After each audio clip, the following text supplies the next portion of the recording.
तो स्वागत है आपका पुनः एक बार अपने चैनल एनसीईआरटी सॉल्यूशन 99 पर। दोस्तों हमें आशा है आप अच्छे होंगे, स्वस्थ होंगे और आपकी पढ़ाई अच्छे से चल रही होगी। दोस्तों जैसा कि आपका आज जो है हाई स्कूल मुख्य परीक्षा 2025 के अंतर्गत सामाजिक विषय का प्रश्न पत्र था, तो बच्चों आज हम इसका सटीक विश्लेषण लेकर उपस्थित हुए हैं। आप अपने पेन कॉपी लेकर बैठें और अपने प्रश्नों को मिलान कर लें और हमें कमेंट सेक्शन में बताएं कि आपने कितने प्रश्न किए हैं। तो बच्चों पहला क्वेश्चन देखते हैं। पहला क्वेश्चन क्या है? पहला क्वेश्चन है बच्चों, मनरेगा के अंतर्गत 2005 के अंतर्गत कितने दिनों की रोजगार की गारंटी दी जाती है? तो बच्चों इसमें जो रोजगार की गारंटी दी जाती है वो बच्चों 100 दिनों के लिए दी जाती है। कितने दिनों के लिए? 100 दिनों की रोजगार की गारंटी दी जाती है। दूसरा क्वेश्चन है बच्चों, कृषि किस क्षेत्र की गतिविधि है? तो बच्चों कृषि जो है एक प्राथमिक क्षेत्र की गतिविधि है। किस क्षेत्र की बच्चों? प्राथमिक प्राइमरी सेक्टर के अंतर्गत कृषि आती है। आपको याद रखना है।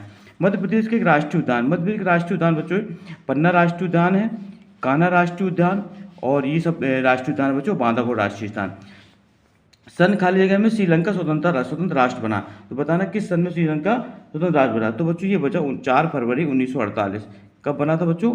4 फरवरी 1948 को जो है श्रीलंका में स्वतंत्र राष्ट्र बनाई। इसके बाद नेक्स्ट क्वेश्चन है, सरकार 2 या 2 से अधिक स्तरों वाली होती है। तो वो सरकार कौन सी कहलाती है बच्चों? तो ये सरकार कहलाती है संघीय सरकार। कौन सी सरकार बच्चों? संघीय सरकार जो होती है जो 2 स्तरों वाली होती है। अफ्रीका में 1890 में रिंडरपेस्ट क्या था? तो रिंडरपेस्ट बच्चों एक संक्रामक बीमारी थी। क्या थी बच्चों? ये संक्रामक बीमारी थी। बच्चों सबसे सटीक और सबसे प्रमाणिक विश्लेषण लेकर उपस्थित हुआ हूँ। आप इन प्रश्नों को चेक करें और कमेंट सेक्शन में बताएं कि आपने कितने मार्क्स दिए। दूसरा बच्चों सत्य असत्य देखते हैं। पहला क्या है? पहले में बच्चों दिया है कि गैर नवीनीकरण साधन वो हैं जो कुछ ही वर्षों में प्रयोग से बाद समाप्त हो जाते हैं। तो बच्चों ये सत्य है। जो गैर नवीनीकरण जो संसाधन होते हैं वो कुछ ही वर्षों में समाप्त हो जाते हैं। भारत में अब तक कुल 22 भाषाओं को संविधान की 8वीं सूची, बच्चों इस सत्य है, संविधान की 8वीं अनुसूची में कुल 22 भाषाओं को सम्मिलित किया गया है। ये बिल्कुल राइट आंसर है। भारत में संघीय व्यवस्था नहीं है। तो बच्चों ये असत्य है, भारत में संघीय व्यवस्था है ऑलरेडी और इसमें 2 स्तरों की सरकार पाई जाती है। हल्दिया पत्तन कोलकाता का सहायक पत्तन है। जो हल्दिया पत्तन है बच्चों ये कोलकाता का सहायक पत्तन है। बच्चों ये राइट आंसर है, ये पश्चिम बंगाल में है। इसके बाद है प्राथमिक द्वितीय और तृतीय क्षेत्र की गतिविधियां स्वतंत्र हैं। प्राथमिक द्वितीय और तृतीय क्षेत्र की गतिविधियां स्वतंत्र। बच्चों ये असत्य है, स्वतंत्र नहीं है।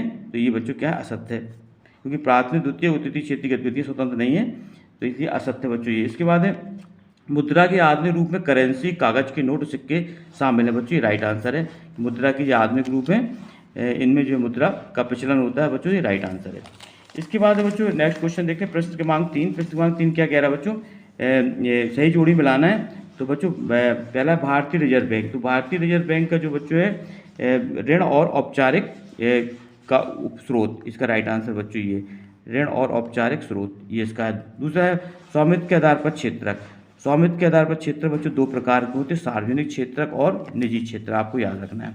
दूसरा है राजनीतिक पार्टियों के कार्य। पार्टियों के कार्य होते हैं बच्चों चुनाव और सरकार की व्यवस्था, ये पार्टियों के कार्य होते हैं। प्रिंट मीडिया का कार्य बच्चों सामाजिक मुद्दों को उठाना एवं समाचार। चूना पत्थर का उपयोग बच्चों किया जाता सीमेंट के बनाने में। और साइमन कमीशन का बच्चों आगमन हुआ था 1928 में, जिसके अंतर्गत लाला लाजपत राय की मृत्यु हो गई थी। इसके बाद बच्चों प्रश्न क्रमांक 4 देखते हैं। प्रश्न क्रमांक 4 में बच्चों है भारत में पहली कपड़ा किस स्थान पर लगाई गई थी? तो बच्चों भारत में पहले जो कपड़ा लगाई गई थी वो बच्चों मुंबई में लगाई गई थी। कहाँ लगाई गई थी? मुंबई, ये राइट आंसर है बच्चों 1854 में। दूसरा है बच्चों प्रथम विश्व युद्ध कब लड़ा गया था? तो प्रथम विश्व युद्ध बच्चों 1914 से और 1918 में तक लड़ा गया था प्रथम विश्व युद्ध बच्चों। तीसरा है प्रथम विश्व युद्ध कब?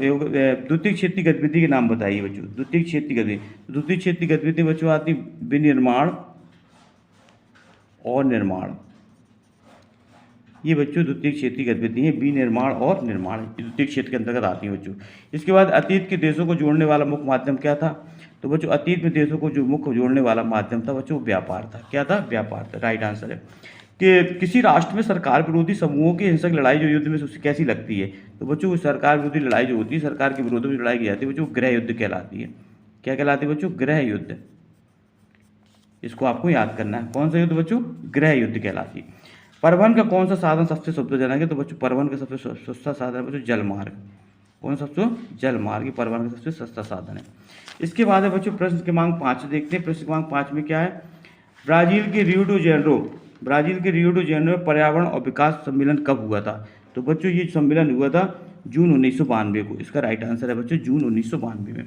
इसके बाद दूसरा क्वेश्चन, छोटा नागपुर क्षेत्र की मुंडा और संथाल जनजाति किन पेड़ों की पूजा करती है? तो बच्चों इन जो पेड़ों की पूजा करती है वो महुआ और कदम, दो इन वृक्षों की पूजा की जाती है छोटा नागपुर की मुंडा और संथाल जनजातियाँ। तीसरा है क्वेश्चन, भारत की एक बड़ी जल संसाधन परियोजना जिसमें महाराष्ट्र, मध्य प्रदेश, गुजरात और राजस्थान सम्मिलित है बच्चों। तो ये चारों राज्य इससे प्रभावित होते हैं, चारों राज्यों को इससे लाभ मिलता है। तो बच्चों उस परियोजना का नाम है सरदार सरोवर परियोजना, जिससे 4 राज्यों को लाभ मिलता है बच्चों, महाराष्ट्र को, मध्य प्रदेश, गुजरात और राजस्थान की। ये एक बहुत ही बड़ी जल संसाधन परियोजना है। इसके बाद है बच्चों प्रश्न क्रमांक 4 देखते हैं। प्रश्न क्रमांक 4 था बच्चों, भारत की मुख्य खाद्यान्न फसल क्या है? बच्चों बहुत ही आईएमपी क्वेश्चन है। और भारत की मुख्य जो खाद्यान्न फसल है बच्चों चावल है, धान है, जिससे चावल इसी से निकाला जाता है बच्चों, धान से ही चावल प्राप्त होता है। इसके बाद है महात्मा गांधी की प्रसिद्ध पुस्तक का नाम। बच्चों महात्मा गांधी की प्रसिद्ध पुस्तक का नाम हिंद स्वराज है, इसको आप अच्छी तरह से नोट डाउन कर लें। इसके बाद एसडीआई का अर्थ क्या है? तो बच्चों एसडीआई का अर्थ होता है मानव विकास सूचकांक। क्या होता है बच्चों? मानव विकास सूचकांक एसडीआई का फुल फॉर्म है। इसको अंग्रेजी में बच्चों कहते हैं ह्यूमन डेवलपमेंट इंडेक्स। क्या कहते हैं बच्चों? Human development index. तो बच्चों इस तरह जो है ये आपकी महत्वपूर्ण प्रश्न थे बच्चों, एक एक नाम मार्क्स वाले। इसके बाद जो 2 नंबर वाले प्रश्न भी आप देख लें। इस तरह जो जालियांवाला हत्याकांड के बिंदु पूछे गए थे, बहिष्कार से आप क्या समझते हैं? रेशम मार्ग में 2 बिंदुओं को समझाना था। आय शुल्क का क्या होता है बच्चों? कार ला के समय समाप्त करने ब्रिटेन में क्या हुआ? इसके बाद बच्चों छपाई या प्रिंट मीडिया के 2 बिंदु लिखना थे आपको। और महिलाओं पर मुद्रण पर क्या प्रभाव पड़ा? नारीवादी आंदोलन क्या है? लोकतंत्र का महत्व बताना बच्चों, लोकतंत्र के 2 परिणाम। उधारदाता उधार देते समय समर्थक ऋणधार की मांग क्यों करता है?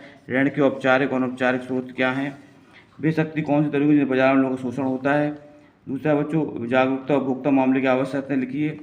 और वन संरक्षण क्षेत्र किए गए 2 आंदोलन, और वन के 2 प्रत्यक्ष लाभ, 2 मोटे अनाजों के नाम लिखिए बच्चों, 2 व्यावसायिक फसलों के नाम, राष्ट्रीय ताप विद्युत गृह द्वारा अपनाए हुए प्राकृतिक पर्यावरण प्रदूषण कम करने के सहायक लिखिए। तो बच्चों इस तरह ये जो है आपका मृदा परिच्छेदिका क्या है? भारत में पर्यावरणीय निम्नीकरण की एक विशेषता लिखना है। भारत में पर्यावरण और आधारभूत उद्योग क्या उदाहरण देकर समझाना है। राजनीतिक दलों को सुधारने हेतु किए गए प्रयास सुझाव। राजनीतिक दलों की 3 चुनौतियाँ कौन कौन सी हैं? वही बच्चों इस तरह ये आपका जो इस पर 2 टिप्पणी लिखनी है। साइमन कमीशन, दांडी मार्च, भारत छोड़ो आंदोलन, सत्याग्रह। गांधी ने अशोक आंदोलन वापस लेने का फैसला क्यों किया था? सड़क परिवहन रेल परिवहन की तुलना पर 4 बिंदुओं में कीजिए। जल परिवहन और वायु परिवहन के 4 बिंदु लिखना है। इस तरह बच्चों ये आपका ये नक्शा था, मानचित्र में दर्शाना था। तो बच्चों कुल मिला के इस तरह आपका पेपर रहा, ये आज का संतोषजनक रहा पेपर। आप हमें कमेंट सेक्शन में बताएं कि आपने कितना स्कोर किया। हमें आशा है कि आप अच्छा स्कोर करेंगे। इन्हीं शुभकामनाओं के साथ बच्चों जय हिंद, जय भारत बच्चों।